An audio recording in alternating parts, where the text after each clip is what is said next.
Hello everyone, আসসালামু আলাইকুম। সবাই কেমন আছেন? আল্লাহর রহমতে আমরা ভালোই আছি। অনেক দিন পর প্রায় ৬ থেকে ৭ বছর পর আমি স্কুলে যাচ্ছি।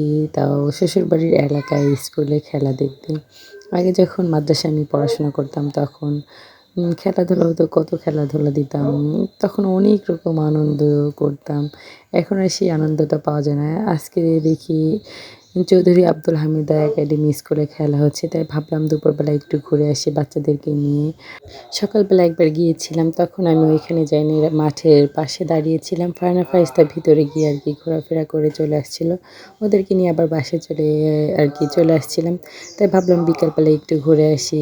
বিকালে হচ্ছে যেমন খুশি তেমন সবাই অনেক সাজুগুজু করে। ওই অনুষ্ঠানটা দেখতে সত্যি অনেক ভালো লাগে। তাই ওই টাইমটায় আরকি গিয়েছিলাম। ওর দোলা ফুপি, আমি, ফারহান ফারিস্তা, এই তো আমরা ৪ জন মিলে আরকি গিয়েছিলাম। কিন্তু ফারহানা ফারিস্তাকে নিয়ে কি আর আমার খেলা পুরোটা দেখা সম্ভব? সম্ভব না। এইখানে একটা মেয়ে আবু সাইদের বোন সে হিসেবে আরকি অভিনয় করতেছিল। আরেকটা মেয়ে দেখি আবারও চলে আসছে ছিল বাল্যবিবাহ নিয়ে। এই তো বাল্যবিবাহ বন্ধ করার জন্য এই অভিনয়টা করতেছিল। আর আমি ফাঁকে, ফাঁকে অল্প একটু করে আরকি ভিডিও করতেছিলাম। আর ফারহান ফারিস্তাকে দেখতেছিলাম কোথায় চলে যায়। এই তো ওইখানে কিছুক্ষণ আরকি দেখার পরে তারপরে ওইখানে আরকি ফুচকা আছে। তাই ভাবলাম দেখি একটু ফুচকা খেয়ে আসি। তারপরে এই তো ফারহানা ফারিস্তার আব্বুর রেস্টুরেন্টে ফারহানা ফারিস্তার হচ্ছে জুস কিনে দিয়েছে। ২ ভাই বোন হাতে করে ঘুরতেছিল। আর ওদেরকে বললাম চলো আমরা ফুচকা খেয়ে আসি। এই তো ওদেরকে নিয়েই গিয়েছিলাম আজকে ফুচকা খেতে। এই তো আমরা সবাই আরকি, আমি ফুচকা খেয়েছি, ওরা চটপটি খেয়েছে। যার যেটা পছন্দ সে সেটা নিয়েছে। অনেকদিন পর একসাথে ওদের সাথে ফুচকা খেয়েছি। সত্যি মনটা অনেক ভালো লাগলো। এরকম মাঝে, মাঝে যখন একসাথে বান্ধবীরা ছিল, বাদাম খেতাম, ঝালমুড়ি খেতাম, অনেক মজাও করতাম কত কিছু। সেই দিনগুলো আর ফিরে আসবে না জীবনে। কখনোই আসবে না, কিন্তু অনেক মিস করি সেই দিনগুলাকে। এই তো আমরা ফুচকা খাওয়া-দাওয়া শেষ করে তারপরে আবারও এখানে আসলাম। ওইখানে দেখি একটা মেয়ে আরকি নাচানাচি করতেছিল। সবাই অনেক সুন্দর করে আরকি অভিনয়গুলা করতেছিল, নাচতেছিল। কিন্তু ভিতরে এত পরিমাণে ভিড় যে আমি ভালো করে ভিডিও করতে পারতেছিলাম না, দেখতেও পারতেছিলাম না। ফান ফাইজটার জন্য সামনে গিয়ে আমি পিছন থেকে একটু, একটু ভিডিও করতেছিলাম আরকি। ও ফান ফাইজ থেকে খেয়াল রাখতেছিলাম। ফান ফাইজটা প্রচুর পরিমাণে আরকি ডিস্টার্ব করতেছিল ওইখানে।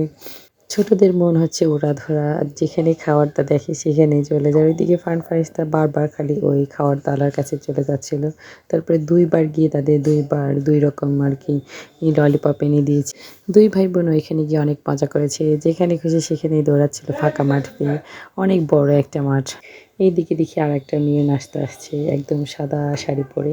নাচটা অনেক সুন্দর। নাচটা ও দেখি নৃত্য করতেছিল। নৃত্যটা অনেক সুন্দর হয়েছিল।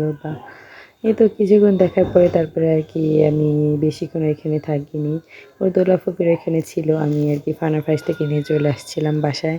কারণ ফারহানা ফারিস্তা প্রচুর পরিমাণে আরকি ডিস্টার্ব করতেছিল, জ্বালাচ্ছিল। এজন্য ভাবলাম পোলাপান বলে তো কথা, ওরা তো কথা শুনতেছে না। যেখানে সেখানে চলে যাচ্ছে, তাহলে এখন বাড়ি চলে যাই। যেটুকু দেখেছি ওদেরকে নিয়ে ঘোরাফেরা করলাম। এতেই আমার মন ভরে গিয়েছে। মনটা একটু ভালো হয়ে গেছে। এর থেকে আর বেশি চাই না। প্রতি বছরে এই মাঠে খেলা হয়, কিন্তু আমাদের বাসার কাছে হলেও আমি আসি না কখনোই। এই ১ম আমি ফারহানা ফারিস্তাকে নিয়ে আসছি। আমি একা, একা কখনো আসিনি। ১ম বার আরকি মনে হইলো একটু যাই, ওদেরকেও ভালো লাগবে, আমারও মনটা একটু ভালো হয়ে যাবে। এই তো তার জন্য আরকি ২ ভাই বোনকে নিয়ে আসছিলাম। এই তো খেলা শেষ করে তারপরে এইখানে আমি চলে আসতেছিলাম। এইখানে গান আরকি বাজতেছিল। ফারিস্তা দেখি আরকি গানের তালে, তালে সে নাচতেছিল। এতে দেখতে, দেখতে আমরা কয়মাবতী বাড়িতেও চলে আসলাম। যেখানে যাই আমরা ৩ মাইপতি একা, একাই যাই। আমাদের সাথে কেউ যায় না। সবাই বিরক্ত হয় আমাদের সাথে গেলে, আমার মনে হয়। কারণ ২ টা বাচ্চা, সবারই কষ্ট হয়। আমার কষ্ট হলেও, কারণ আমার তো বাচ্চা, আমাকে তো নিয়ে যেতেই হবে। ছোট একটা ভিডিওটা আপনাদের কাছে কেমন লাগলো সবাই কমেন্টে জানাবে যাবেন। আর নেক্সট কোনো ভিডিওতে আপনাদের সাথে দেখা হবে। আল্লাহ হাফেজ।